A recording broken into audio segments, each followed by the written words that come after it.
সহজেই আপনারা এইরকম চিকেন বানিয়ে নিতে পারেন, লাল লাল কষা কষা চিকেন। এটার জন্য আপনার হাফ কিলো চিকেন লাগবে। ভালো করে লেবু দিয়ে ম্যারিনেট করে নিতে হবে।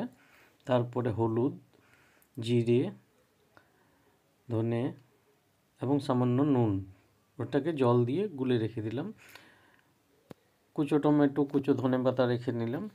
প্রথমে গরম হয়ে এসছে কড়াইটা, তেল দিয়ে দিলাম, ফোড়ন দিয়ে দিলাম। ফোড়ন দেওয়ার পরে কুচো পেঁয়াজগুলো দিয়ে দিলাম। পেঁয়াজগুলো লাল লাল হয়ে এলে চিকেনটা দিয়ে দিতে হবে। চিকেনটা ভালো করে কষিয়ে নিতে হবে। ভেজে নিলে চিকেনটা, তারপরে মশলাটা দিয়ে দিলাম। মশলাটা একটু কষিয়ে তারপরে টমেটোগুলো দিয়ে দিলাম।